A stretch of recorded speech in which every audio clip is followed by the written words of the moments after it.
Why don't we do something different? Why don't we partner with the sellers? What do you mean? So we brainstormed this idea. And, how do you create an idea that's never been done before?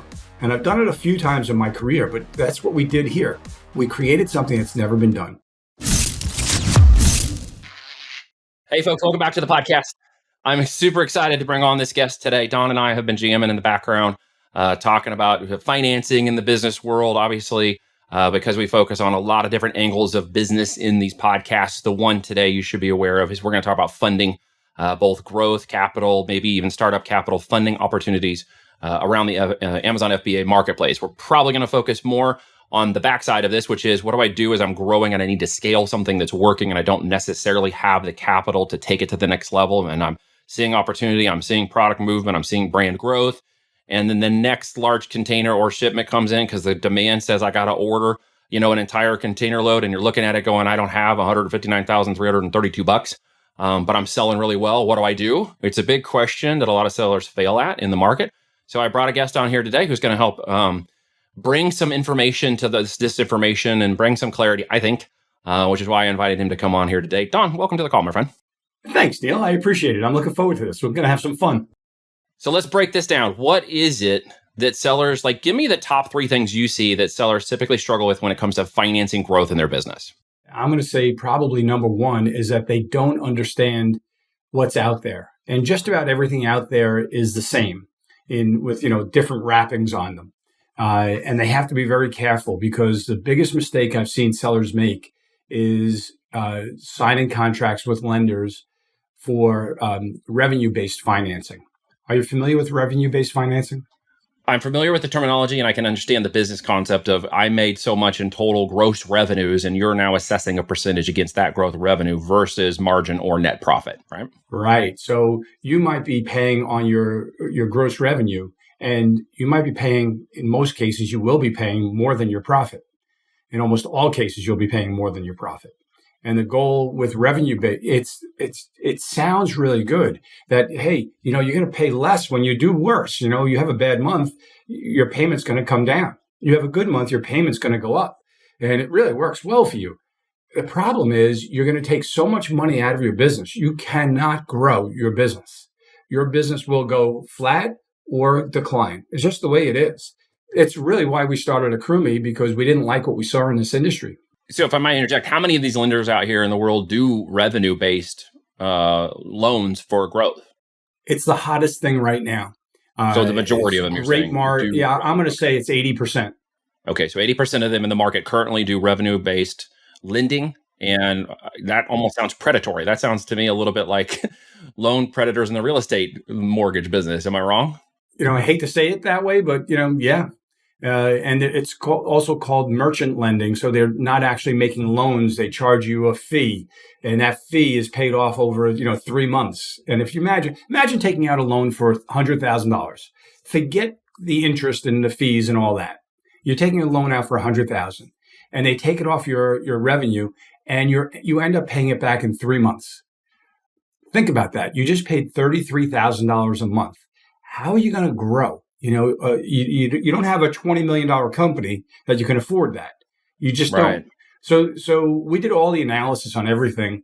And I'm going to tell you flat out. And I just had this call with a very, very, very large seller who's looking for us to give them money to take over an Amazon loan that they have because the payments are just so high.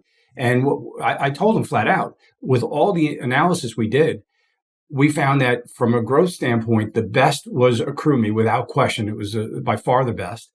And number 2 came out to be Amazon because it's just a straight term loan. It's what everybody understands. There's no... Amazon lending is what we're referring to, right? Amazon lending, yeah. It normally shows up in your account when you get so many, months or so much revenue generation. Exactly. You'll notice in your account says, hey, you want to lend, this money. Typically, that's not been bad capital from what our experience has been. It's not bad. Costs, right? Yeah. It's not bad. The problem is, again, with the monthly payment, like he took out, if I remember correctly, it was $1.6 million.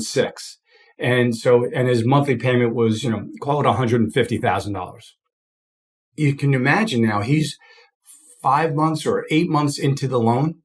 And how much money does he have left to grow? He's got nothing. So he takes out $1.6 million. Now he's got like $600,000 left of that money. and every month he's taking $150,000 out of his business to send it to Amazon, he's got no money to grow. And that's his problem. He doesn't have money to grow. So just out of curiosity, in that instance, was it the size of the loan? Was it the terms on the loan? Was it the type of products? Like what ended up where did the point go, I guess I'm trying to say, in which that was no longer really a smart, viable move for him? You're asking a great question, and I'm going to jump off the Amazon thing because it doesn't matter. It really is just any loan that you do. The number one term. So there are three main terms in lending. You have the term of the loan, right? How long are you going to pay it back? Think about a mortgage for 30 years. That's the term. The interest rate and the monthly payment. So when you're trying to grow a business, what's the most important thing? It's the monthly payment. What determines the monthly payment? It's not interest. Most people would say interest is the most important term. It's not. It's got almost nothing to do with it. The term is what drives that payment up. So imagine you took out a $500,000 loan for a house and it's 30 years. Your monthly payment's like $2,300 a month. Not a problem. But now if you took that $500,000 loan out and the term was 10 months, so you have to pay a little over $50,000 a month, you couldn't buy that house. It's the same thing with a business. You take a loan out, and typically the Amazon loans go from anywhere from 7 to 12 months. Let's just call it 10 months. You take out $1 million loan, you're taking $100,000 out of your business every month. Right. You just can't grow. It's just the way it is. So the term is key. If the Amazon loans were 10 years, it would be much better because you'd have a much lower payment. Yeah, but they're smart financing. They know the term is set to their advantage, right? That's why they're giving the money out in the first place. Exactly. Everything in finance is always set to the lender's advantage. Even when we go out and borrow money, it's always set so that the lender will never lose money. And we changed that dynamic. So we're taking risk along with the borrower, if you will, the seller. Okay, so let's get to that because we understand these other types of, and what, is there any other types we're missing right now? So there's revenue. What are the other types in the market that you're seeing right now? You said 80% are revenue based, or the 20% are made up of what? Obviously, Amazon lending. There's cabbage financing. What are the others that sort of use a similar style model? Cabbage and all of them are doing the same thing right now with revenue based. It's very, very hot. But then you also have invoice financing, where they're factoring. And factoring was always done in the garment district in Wall Street, in New York City, because they couldn't get their money fast enough. Amazon's paying sellers every 2 weeks. It's fast enough. Figure it out. Don't pay somebody, a bunch of money on contracts that you don't understand. If you read that contract, you won't understand it. Don't pay people a bunch of money for your money. It just doesn't make sense. Manage your business a little bit differently.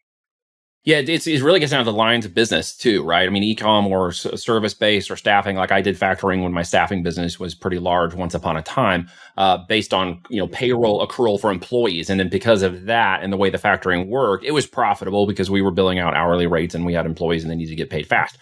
E-com, totally different model. Factoring, in my experience, would not apply very well to this model. All the staffing companies do it. We have to, based on time, based on payments, based on employees. It's just almost a requirement unless you're really heavy cash laden to do that.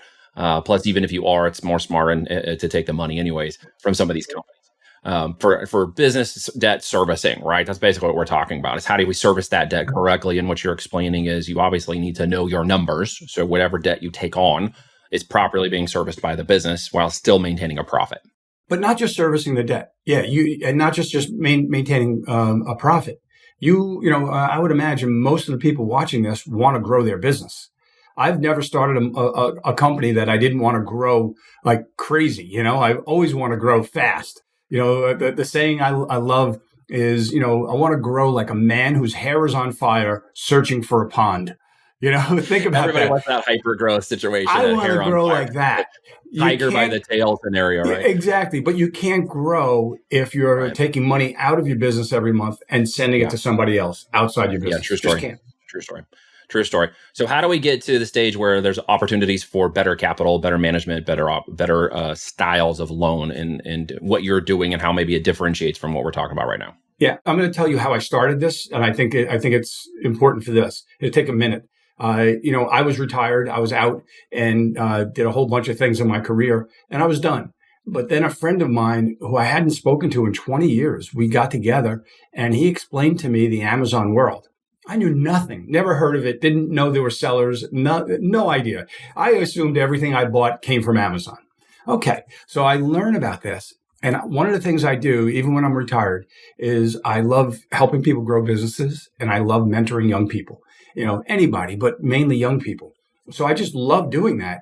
So I pictured myself in this industry, just helping tons of people grow businesses, helping mentor people all the time, which I do all the time.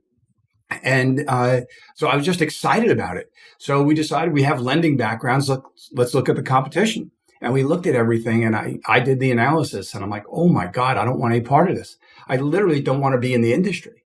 And so my partner said to me, why don't we do something different? Why don't we partner with the sellers? What do you mean? So we brainstormed this idea. And, how do you create an idea that's never been done before?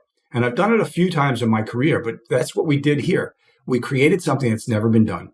So what we do is we give the seller the money they need to grow. We don't charge them any interest. We don't charge them any fees, and we don't require monthly payments. We don't take any ownership in their business. They keep 100% of the company. And what we get is just a small percentage of profits for as long as they use our money. There's no term. So if they use our money for, 3 months or 2 years or 10 years, it doesn't make a difference. It's totally up to them. They can pay us every month. They can pay us every 6 months. They can pay us whenever. We have clients that haven't paid us in over 2 years, but they're growing like this. And when they sell, we're going to get our money back plus whatever the accrued profits were. And they keep all the upside, 100%. That's where we were going to break this down because people are listening to this going, yeah, that sounds too good to be true. But how do you make your money? Like, how do you make, what's in it for you, Don? Yeah. I get this question a lot. What's in it for you? And as you know, our model, it's been to approach the market from a consultant performance basis. So we get them out and to exit them.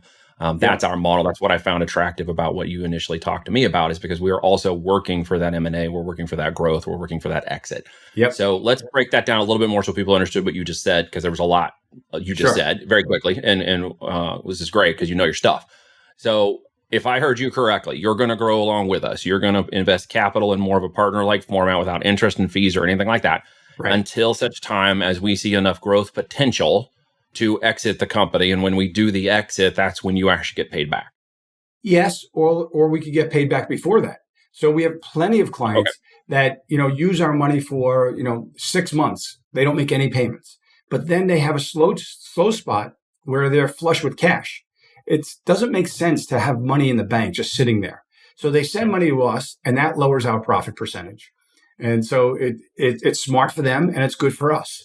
So they don't pay interest on that money, if I heard you correctly. So that if they take, let's give a scenario, a real world basic scenario. I give you $1,000 from you. I give $1,000 from you in this basic example for small math minds. And I'm hanging on to this. I go out and my product sells and I turn that into $3,000. So now I got $2,000 in cash sitting aside, right?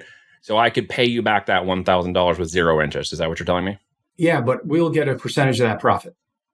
So you get a percentage of the profit, and where do we see that number usually show up? Is it based on the amount we took? Is it based on the amount of sales, the amount of volume? Where's that number and that percentage come from? Let me give it to you. So first off, I'm going to give you two things. I'm going to tell you what percentage we make, and I'll give it to you high level and detail. It takes 2 seconds. And then I want to just tell you exactly how we calculate profit, because I think that's really important. So at a high level, this is the way it works. And this is the way we put this together, in developing the whole idea. We give the seller money. They earn 100% of the profit. This is the way the math works. Again, at a high level, they earn 100% of the profit on their money, on their capital in the business. And they earn 50% of the profit on our money. Okay. So we're in it to make money. We want them to be profitable. And then if they're profitable, we're profitable, which is fantastic. So the details. So let me use a quick example. You have $20,000. We give you $20,000. We're 50-50, right? So let's say you're earning 10%. So on your own, you're going to earn $2,000. With us, we give you $20,000. You're going to earn another $2,000, at 10%. So the way it would work, and we earn nothing for the first 30 days. So on your own, you earn $2,000. With us, you earn $3,000 instead of $2,000, right? So the details are 20,000, 20,000. So we're 50% of the capital, right? 50-50. Whatever percentage of the capital we represent, cut it in half. So we would get 25% of the profit that month.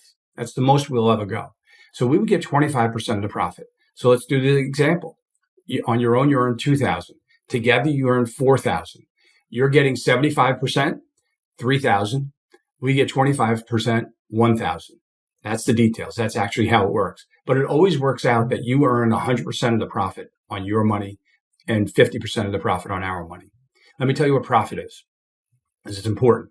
So profit is the gross revenue from Amazon, less all your cost of goods sold, less all the Amazon fees, including PPC.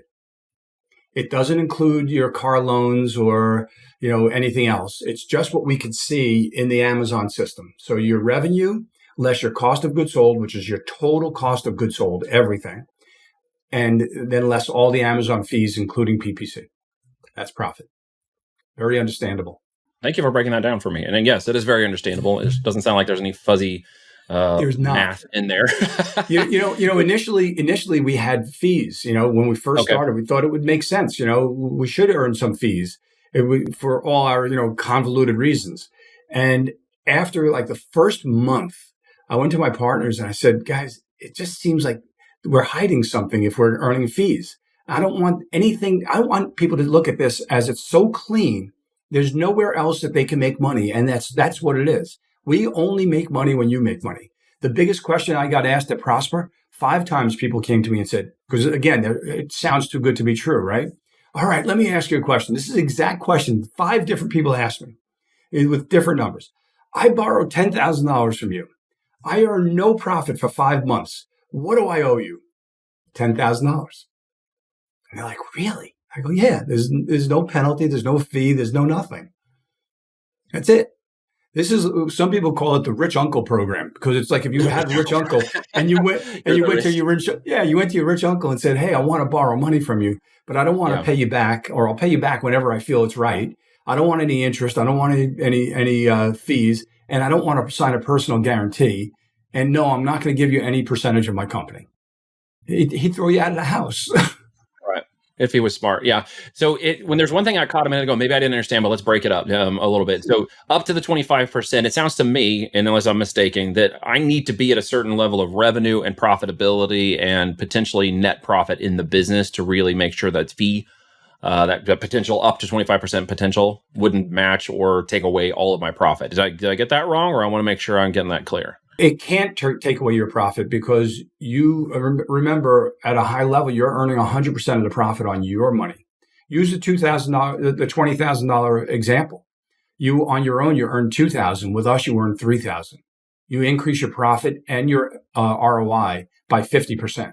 So the real goal I'm here is not necessarily, if I'm hearing you correctly, the real goal isn't you month by month or even quarter by quarter profit splits, if you will, or taking profit from them. The real goal I heard you state here is to get them past certain growth stages that would normally hinder them from actually reaching a point where the business is profitable enough to exit. Yeah, exactly. We want them to grow like crazy. So can I give you a quick example? Sure, go ahead. All right, and it's just one I saw today. That's the reason why it's in my head. And I know the seller. He's a wholesale model and a great guy. And he came to us in January. In December, just to put it in perspective, the size of the company, in December, his net profit was less than $1,500. All right. We gave him $25,000. The next month he came back and he took out another $50,000. And again, it's kind of fresh in my mind because I just saw the screen. Then he came the next month, took out another 50. Then he took 25 and then 30 not too long ago. So what did he do? He had plenty of products to buy that were profitable. He just didn't have the capital. So he used the 25, built the business, came for more, built the business, came for more, kept building. So in December, he earned less than $1,500 net profit. This past month, his net profit was just a hair under $44,000. It was $43,999 something, $44,000. I mean, think of that. I mean, in 6 months, not bad. Yeah. Not bad. That's fantastic. You just gotta love things like that. Our very first clients, and a couple that were retired, and they lost their retirement, And they came to us. It's just an interesting same number, $25,000. And this is 3 years ago. But for 18 months, while they grew from literally very, very small, where they had $9,000 of profit in a year, the next year it was 90 some odd thousand. The following year it was 150,000 net profit. But in 18 months of using our money to grow, they never made a payment. They just used the money to grow. And they built it to the point where now they had the income that they replaced their retirement with their Amazon business. So they stopped taking more money from us. They paid us down, all right, over like a few months. I called them. I said, looks like you guys are going to pay us off. And they said, no, we're just flush with cash right now. As you said, it makes no sense to leave it in the bank. So we're paying you guys down. And in a couple months, we're coming back for a little bit more money because we want to grow again. So they've grown a bit, but they don't want to grow like by leaps and bounds. It's retirement business now for them. And so they still use our money. And like they said, it'd be stupid not to use the money. That was in their opinion. And I agree with them. But God, it's just fantastic to see these kinds of things happen. Yeah. Now, were those both wholesale examples, or was the second one a private label? The second one was wholesale. It was wholesale with a little bit of RA in there as well. Got it. And I'm going to assume, but I'll ask the question. It doesn't really matter between the private label and the wholesale model, frankly, at the end of the day, right? What we find, and this is very fascinating, I think you'll find, is from a net ROI perspective, over this past year, wholesale and private label have been basically equal. So private label earns a much higher ROI, but a much slower turn time. So they're turning their products, 2-3 times a year, and wholesale is turning with a lower ROI, but they're turning it, 4 times, 5 times a year. Slightly different model, sure. It comes out the same. And we have most of our clients are private label. Are they? Okay, that's good to know. Yeah. I'm just curious because most of the folks who are listening to this most likely are going to be private label. Some of them may be doing wholesale, but are moving towards private label, for a lot of the reasons. ROI is one big one. We can usually increase our profit potential greater. And of course, we have more control over the brand presentation and the upside potential of that. At least 80% of our clients are private label. At least 80%. That's good to know. Maybe 90%. Have I asked you, have I missed any questions in those scenarios that I should be asking that I'm not thinking of? Nothing that I can think of. It's all success-based. That's it. Yeah. Let me go back to the guy with the wholesale who's doing $40,000 a month now, starting at $1,500 in December. So in 6 months, he's raised $1,500 in profit to just over $40,000. You said, if I heard you correctly, in profit per month. And if I heard you correctly, doing math in my head very fast, which is sort of dangerous, he's around $150,000 in capital takes, because you mentioned he took 25, then he took another 50, then he took I think another 25, another 50, another 30. I think we're in for 180 right now, actually. So he's in for about 180. Okay. Yeah. Making 40,000. So what would he actually owe you, and when would he owe you? Just to follow that train of thought through to when he could capitalize or take capital or give capital back, I guess. Yeah. So, let's say over this period of time, we were earning very, very little with him because it was small. This last month, we did well. And because he did really, really well. If he has a bad month this month, we have a bad month this month. And when does he owe us money? Whenever he wants to. He's not going to want to. This is a young guy. He's 23 years old, and he's growing by leaps and bounds, and that's his goal. He opened up some new relationships recently I know about, and they're fantastic relationships, and he's going to keep growing. I think what he'll end up doing, he's going to hit $1 million in revenue this year. It's fast revenue or sales this year. Easily, without question. But what I think is going to happen with him is that he's going to get to maybe the end of this year and next year start saying, all right, I have a ton of capital now, a ton of cash, and he's got us behind him. He can now open up a private label business and start building that private label business. He's got the cash flow engine that he doesn't have to think a hell of a lot about, and now go private label and build something that you can sell. Well, I'll be looking forward to speaking with him when that time comes. Oh, absolutely. I would love to introduce him to you. Total plug. All right. So as we come out, we're going to wrap this up here in just a minute, but I appreciate you letting me grill you through questions and just kind of getting through these scenarios. I think one of the last things I sort of have in mind here, if you don't mind me asking about, contracts or anything that you have in place, sure, from an obligation perspective. obviously you're in it to win it, which is cool. And you're in it for the sale of the business, which is really great because it follows very similar to the way Voltage has its model in place. Yep. What kind of contracts would I be obligated to? What kind of paper do I have to sign with you? What kind of, things are we going to get between us paper wise to do this kind of deal? Yeah, great question. So what we do is 90%, maybe more than that, of the clients that we work with are LLCs. And so we have some that are corporations, but almost all are LLCs. So I'll keep it simple. What we do is we become a member in their LLC. All right. So we have a new operating agreement. We're a member of their LLC. Does it mean we own their LLC? Here's what we did. We came up with something very creative because we didn't want to own the business. And how do you do that? So this is what we came up with. Let's create two classes of membership. The equity member, which is the seller. They own 100% of the business.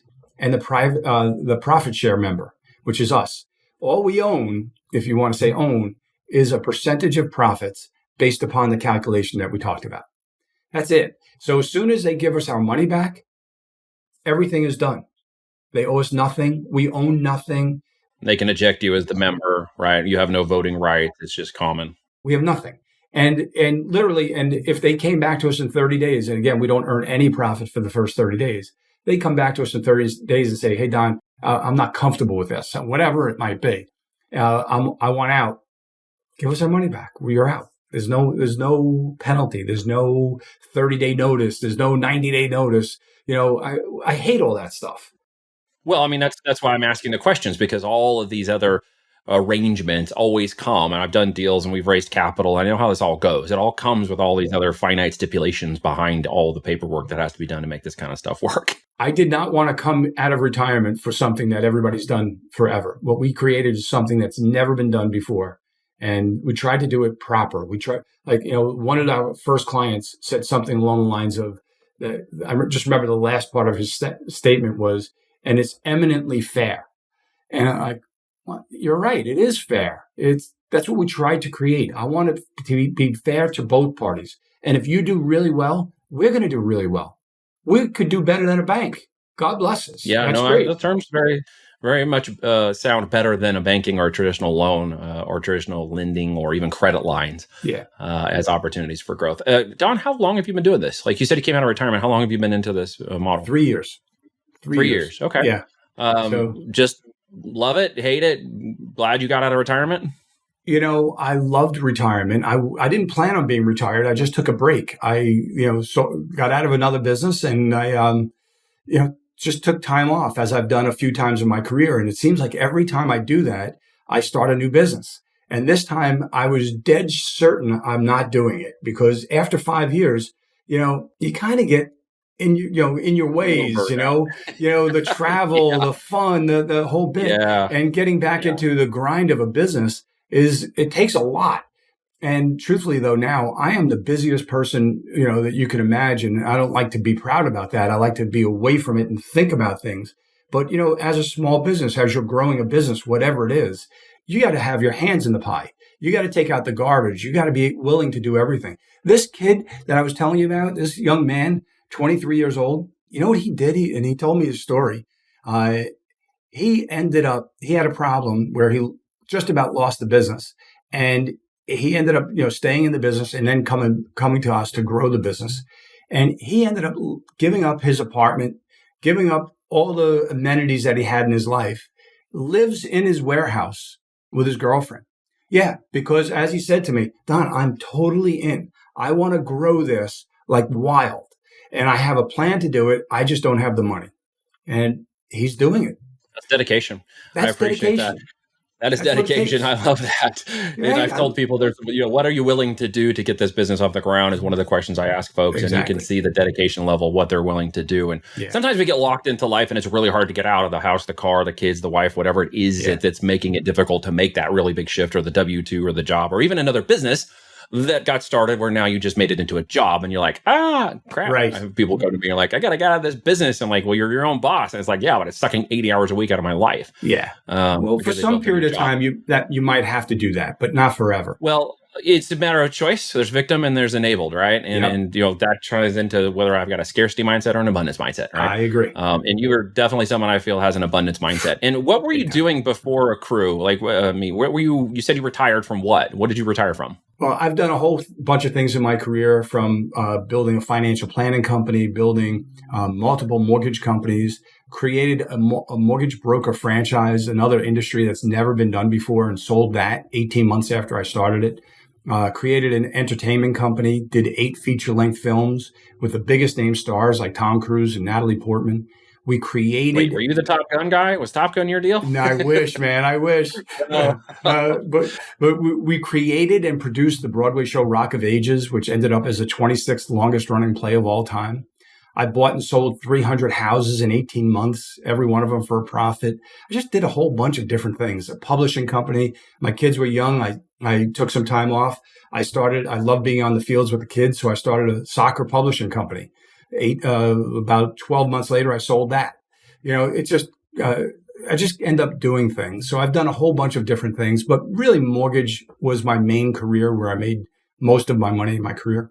Well, thank you for coming on and sharing that with us, sharing your experience and giving us some more intimate details of this particular world of finance, and explaining it very well so I could understand it. So if I can get it, hopefully everybody else who's listening here can figure it out as well. And thank you so much. Hey guys, there's show notes and things in here. We'll put in a link for it so you guys can get connected with Don. We'll be talking about this more inside of our private mentoring group and stuff later as we share this out. But hey, I'm honored that you came on. Thank you for spending some time with me, Don. Hey, Neil, can I throw one more thing out there? Yeah, please do. I don't mind people reaching out to me, and on LinkedIn, it's under my full name, Donald Henig, Henig. You reach out to me, I respond to everybody. So I hate when I go on LinkedIn and you reach out to somebody and they don't respond. That's not who I am. If I can help you in any way, whether you come to AccrueMe or not, I will help you. That's just the way it is. So feel free. I love to hear stories too. I appreciate you letting us know. My pleasure. Thank you. I appreciate it, Neil.